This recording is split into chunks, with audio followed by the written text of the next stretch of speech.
খুবই আনন্দিত আর চাই টিমে থাকতে। তারপর তো মানে খুশি তো খুবই ভেতর থেকে, বাট এখন এতটা খুশি হলে হবে না, আগে টিমে ঢুকতে হবে, তারপর বাকিটা সব। যখন এই খবর পেয়েছিলে যে তুমি সিলেক্ট হয়েছো ইন্ডিয়া টিমের জন্য বিশ্বকাপ খেলতে যাচ্ছ, তখন কেমন লেগেছিল? খুবই মানে আনন্দ পেয়েছি, মানে খুব মানে এত বছর ধরে খেলছি তো সেইটা মনে হচ্ছিল যে মানে স্বপ্ন সত্যি হচ্ছে। কত বছর ধরে খেলছো? আমি ক্লাস 2 থেকে খেলছি, এখন আমি 3rd ইয়ারে পড়ছি। মনে হচ্ছে যে এত বছরের মেহনত সফল হ্যাঁ, সফল হচ্ছে। স্বপ্ন সত্যি হতে চলছে, স্বপ্নের পথে। বাড়িতে কে কে আছে? মা, বাবা, আমি। মা বাবা কি করে? বাবা কলের কাজ করে, মা লোকের বাড়িতে কাজ করে। এইরকম জায়গা থেকে, এরকম বাড়ি থেকে একটা উঠে আসা, যেখানে খুব মানে মধ্যবিত্ত একটা ফ্যামিলি, সেখান থেকে উঠে এসে পরবর্তীকালে যদি সফল হতে পারে কেমন লাগে? খুবই ভাল লাগবে, বাবা আমার পাশে দাঁড়াতে পারবো বড় হয়ে, আশা করা যাচ্ছে। তারপর এখন যারা খোখো খেলতে অনেকে চাইছে না, কিন্তু আর কটা দিন পর খোখোর মাঠে এত প্লেয়ার হবে যে সময় দেওয়ার সময় হবে না অনেক স্যারদের হয়তো। তো বাচ্চারা হয়তো সেটা থেকে শিখবে যে আমি যাচ্ছি, আমাদের মাঠের বাচ্চারা আরো হয়তো সেই স্বপ্ন নিয়ে আসবে মাঠে খেলার জন্য। এতটা আনন্দ হচ্ছে আমি কিছু বলার মতো নেই, আমার শরীরে মনে বলার আগে কম্পন আসছে। কারণ আনন্দটাতে প্রথম খোখো, আমরা এত পরিশ্রম করছি, খোখোতে প্রথম ওয়ার্ল্ড কাপ হচ্ছে।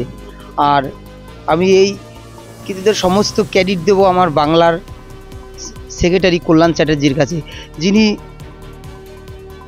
মানে রাত দিন পরিশ্রম করে খোখোর জন্য করেছে, তা দেখে আর তাকে দেখে উদ্বুদ্ধ হয়ে আমরা খোখোর জন্য করছি।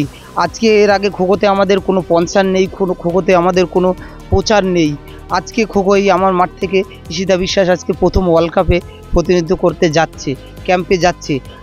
আমি দীর্ঘ বিশ্বাস ঈশিতা বিশ্বাস ইন্ডিয়ার হয়ে প্রতিনিধিত্ব করবে এবং ভালোভাবে খেলবে। এবং আমাদের আরও 4 জন বাংলার হয়ে যাচ্ছে ক্যাম্পে, 2 ছেলে, 2 সুমন বর্মন, পাবন বর্মন আর দীপিকা চৌধুরী, বনশ্রী সিংহ, এই 5 জন আমাদের প্রতিনিধিত্ব করতে যাচ্ছে।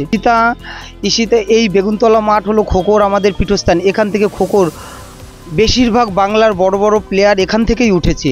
এর আগে খুব বেগুনতলা মাঠে প্র্যাকটিস করাতে আমার গুরু রাজেশ স্যার, উনি এখন আসতে পারে না।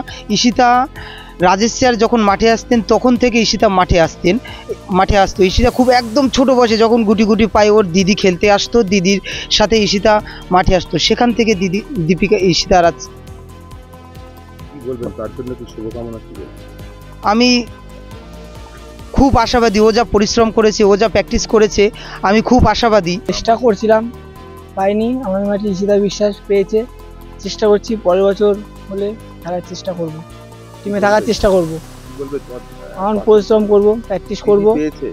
দিদি চাই খেলুক, দিদি টিমে থাকুক, ভালো মতো খেলে আসুক টিম থেকে। আমাদের বেগুনতলা জাগরণ সঙ্গে এতে খুব আনন্দিত, এবং ও যে বয়স থেকে খেলছে আমি দেখেছি। আমি অনেকদিন সঙ্গে খোখোর সঙ্গে যুক্ত আমরা। তখন ও খুব ছোট, যখন 2-এ পড়ে তখন থেকে ও আসতো, দিদি অরিজিনাল খেলতো।